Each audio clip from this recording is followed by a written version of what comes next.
तशरीफ फरमा मोहतरम सादिक हसन खान साहब,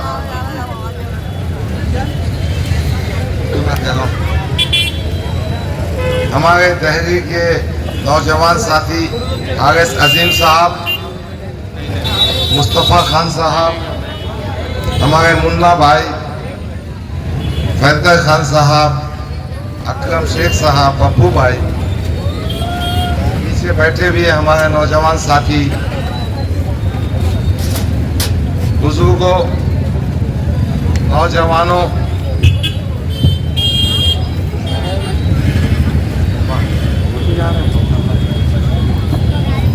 मेरी पर्दा नशीन माओ बहनों, अस्सलाम वालेकुम। यह एक इंतखाबी जलसा है। हम आपके सामने वोट मांगने के लिए जमा हुए हैं। सच बात तो यह है कि कल ही मौलाना मोहतरम सज्जाद नोमानी साहब ने कुछ फैसला किया। मैं ये बात बताना चाहता हूं,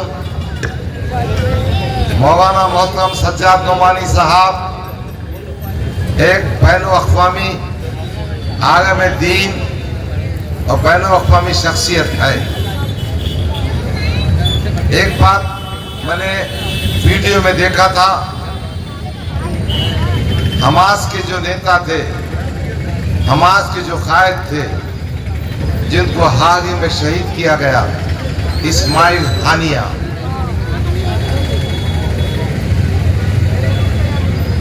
जब काहिरा में कॉन्फ्रेंस हो रही थी,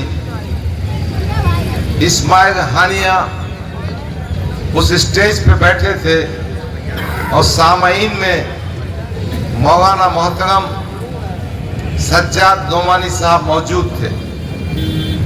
इस्माइल हानिया ने कहा कि सज्जाद नोमानी साहब को स्टेज पे लाया जाए और उठकर एहतराम किया। इस्माइल हानिया वो शहीद है जिसने अपनी पूरी जिंदगी अपने पूरे खानदान को फलस्तीन के कौस के लिए कुर्बान कर दिया। सज्जाद नोमानी साहब ने मुझे सुनाया,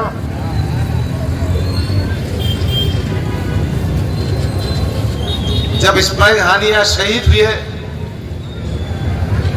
तो सज्जाद नोमानी साहब ने इस्माइल हानिया की बीवी को फोन किया और ताज़ियत का पैगाम देना चाहा।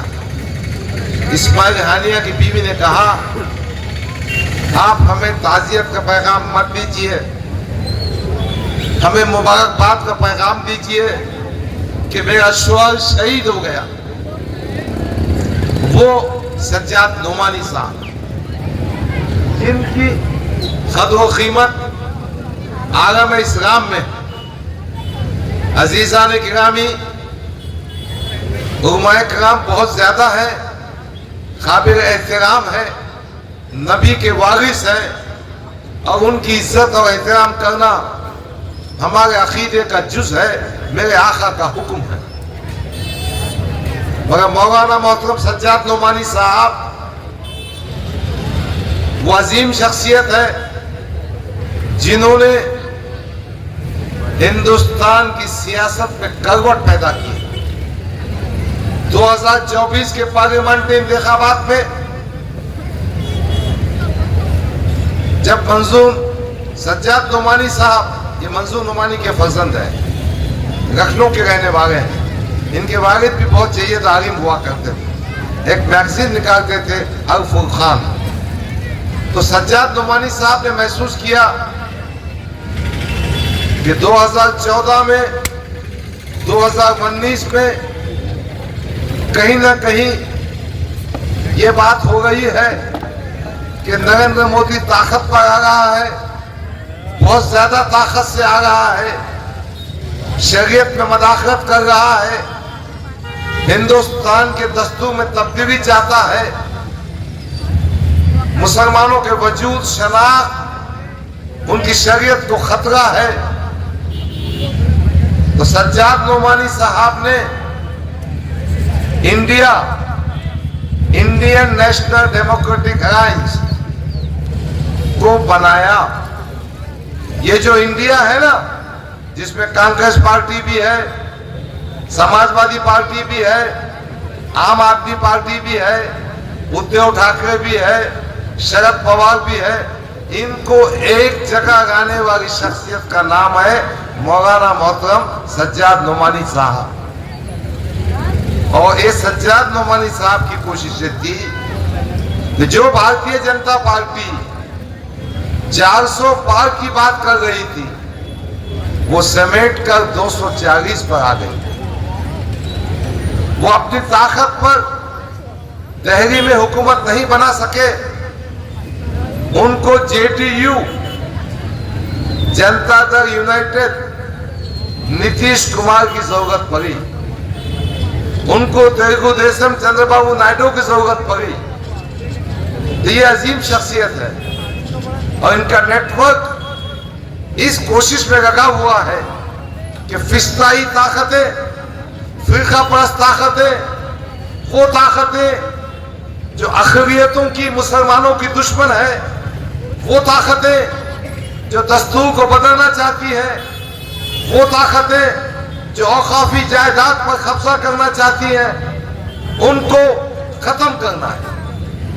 इसी मकसद के तहत महाराष्ट्र में पार्लियामेंट के इंतखाबात होने के बाद मौलाना मोहतरम सज्जाद नोमानी साहब ने एक नेटवर्क बनाया, इस बात की कोशिश की कि हम भारतीय जनता पार्टी हो, कि अजीत दादा की एनसीपी हो, कि एकनाथ शिंदे का शिवसेना हो, उसको कैसा रोक सकते हैं।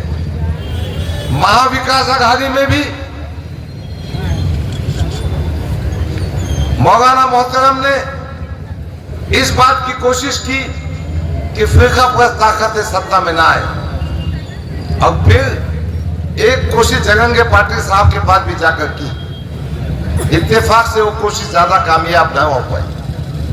फिर गुज़िश्ता कल उन्होंने महाराष्ट्र के 288 उम्मीदवारों की फहरिस्त जहां जहां तायीद और नाम दाखिल किया, उसमें से मैक्सिमम कैंडिडेट महाविकास आघाड़ी के हैं।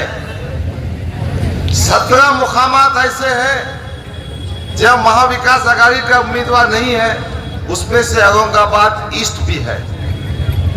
औरंगाबाद ईस्ट में उन्होंने समाजवादी पार्टी के उम्मीदवार मुझे तायीद की है। मैं आप तमाम की जानिब से, मैं अपनी जानिब से, मेरी पार्टी की जानिब से और मेरे तमाम साथियों की जानिब से दिल की गहराइयों से मौलाना सज्जाद नोमानी का शुक्रिया अदा करता हूं। मगर एक बात मैं कहना चाहता हूं, जो हजरात फोटो में बैठकर ये बताना चाहते हैं कि हम उलमाए किराम और सज्जाद नोमानी के जूतों के पास बैठते हैं, उन्होंने भी कुछ सबक लेना चाहिए। सज्जाद नोमानी का फैसला आने के बाद गिरमिराहट व्हाट्सएप और फेसबुक पर ऐसे ऐसे कमेंट,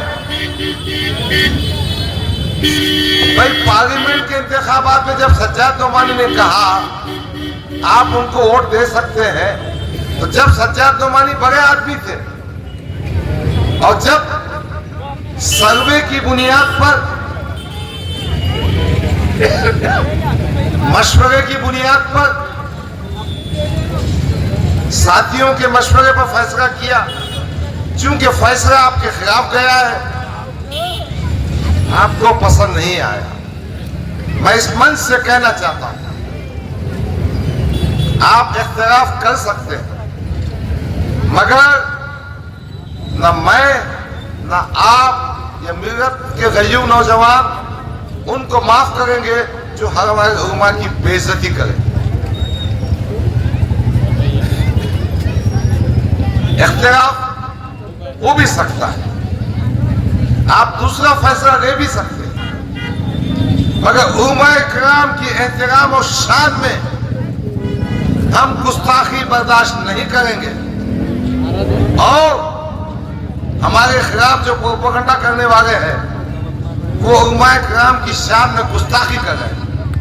मैं इस मंच से गुजारिश करता हूं कि इन सियासी नेताओं को जो उलमाए किराम की शान में गुस्ताखी कर रहे हैं उनको उनकी औकात बताओ, उनको उनकी हैसियत बताओ, उनको बताओ कि हमारे आगे में दीन हमारे नबी के वारिस होते हैं।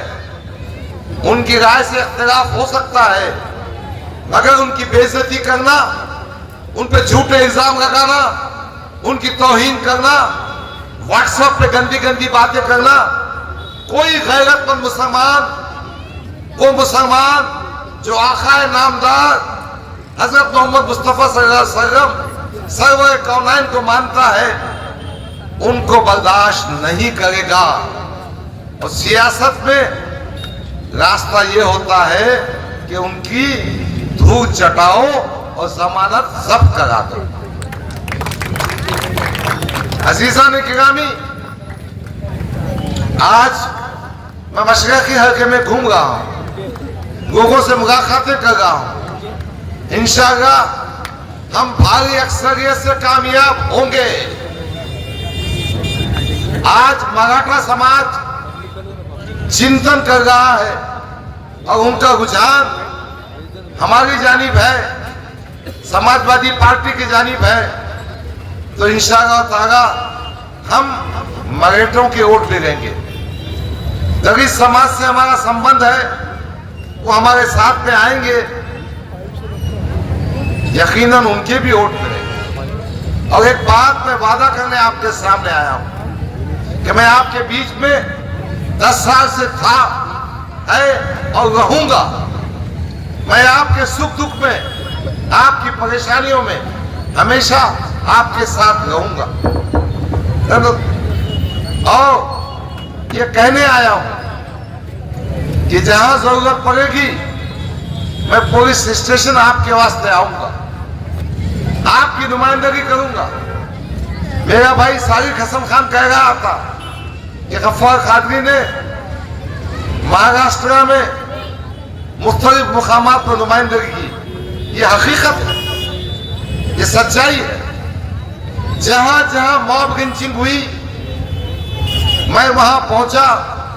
मैंने कोई एहसान नहीं किया, मैंने अपना फर्ज निभाया। जहां जहां फसादात हुए, जहां जहां मुसलमानों पर जुल्म हुआ, मैं वहां पहुंचा। मशरक़ी हल्का भी मेरा हल्का है। मैं 10 साल से मेहनत कर रहा हूं। हमारी मेहनतों के नतीजे में 250 वोटर्स रजिस्ट्रेशन कैंप की वजह से आज इस हल्के में 1,46,000 मुसलमान वोटर्स हैं। 10 साल हमने मेहनत करना, हमने बीज बोना, हमने फसल उगाना और फल खाने तुम वहां से यहां कूद जाएंगे, ये हम बर्दाश्त नहीं करेंगे। और यही एहसास हर आदमी के दिल में है, यही गुस्सा हर वोटर के दिल में है कि भाई आप जाना था सेंटर में और अगर मुझे टिकट नहीं देना था तो मुझसे कह दिए होते। बहरहाल बातें बहुत गंभीर है, स्टोरी आपको मालूम है। मैं एक बात कहने का चाहता हूं कि आप समाजवादी की जो निशानी साइकिल है उसका बटन 5वें नंबर पर है। 20 तारीख को अपने वोटों की कसीर तादाद दीजिए, हम अतु सावे को दफन कर देंगे। गुज़िश्ता 2 वक्तों में ये नाथूराम गोडसे की औलाद, ये भारतीय जनता पार्टी का उम्मीदवार, ये आरएसएस का एजेंट हमारे सर पर मुसर्रफ था। हम इन इंतखाबात में इसको धूल चटाएंगे, इसको शिकस्त देंगे। बस आपकी मदद चाहिए, आपकी दुआएं चाहिए, आपकी सरपरस्ती चाहिए, आपकी ताईद चाहिए। बस यही गुजारिश करता हूं कि 20 तारीख को अपने घर का एक एक वोट अगर कोई रिश्तेदार बाहर रहते हैं वो तुमको लेके आइए। और फिर साइकिल का जो निशान 5वें नंबर पर है ईवीएम मशीन पर, वो बटन दबाइए, भारी अक्सरियत से कामयाब कीजिए। इंशाअल्लाह हम इस इलाके में, इस असेंबली के क्षेत्र में तालीम के मैदान में अच्छे स्कूल कायम करेंगे। गवर्नमेंट के जो स्कूल है, कॉर्पोरेशन के जो स्कूल है, उनका मियार इतना ऊंचा करेंगे कि आपको प्राइवेट स्कूल में जाने की जरूरत नहीं और मोटी फीस देने की जरूरत नहीं। अस्पतालों को ठीक करेंगे। पुलिस की वर्दी या पुलिस ऑफिसर जहां कहीं नाइंसाफी करेंगे उसके खिलाफ चट्टान बनकर डट जाएगा। मुझे उम्मीद है कि महाराष्ट्र में महाविकास आघाड़ी की गवर्नमेंट बनेगी और समाजवादी पार्टी महाविकास आघाड़ी का हिस्सा है। औरंगाबाद मुकामी तौर पर कांग्रेस का बहुत ही ढीला कैंडिडेट खड़ा हुआ है। जमानत तो क्या 2000 वोट भी नहीं देगा, जमानत कोई बचने वाली नहीं है। आज समाजवादी पार्टी ने उम्मीदवार देकर कामयाबी का रास्ता बनाया है और जब हम महाविकास आघाड़ी का हिस्सा बनेंगे, सत्ता का हिस्सा बनेंगे, तो हमारा जो देरीना मसाइल है, मुस्लिम नौजवानों की तालीम का मसला, रोजगार का मसला, इनकी तरक्की का मसला यकीनन मुसलमान रिजर्वेशन के माध्यम से पूरा किया जाएगा। हमारी जो कीमती जायदादें हैं औकाफ की, उनको हासिल किया जाएगा और उनका जरिए से कौम और मिल्लत की बहबूद का काम होगा।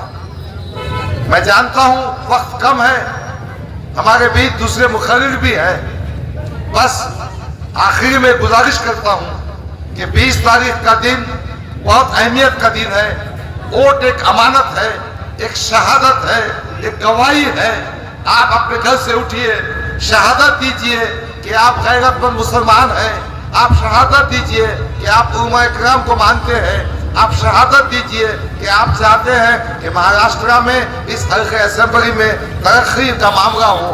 आप चाहते हैं कि भारतीय जनता पार्टी का सफाया साफ हो। आप चाहते हैं कि नाथूराम गोडसे की औलाद को दफन कर दिया जाए। इसलिए उठिए और 20 तारीख को अपना वोट साइकिल की निशानी, उसका जो बटन नंबर 5 है, उसको दबाइए, कामयाब कीजिए। शुक्रिया, खुदा हाफिज, अस्सलाम वालेकुम।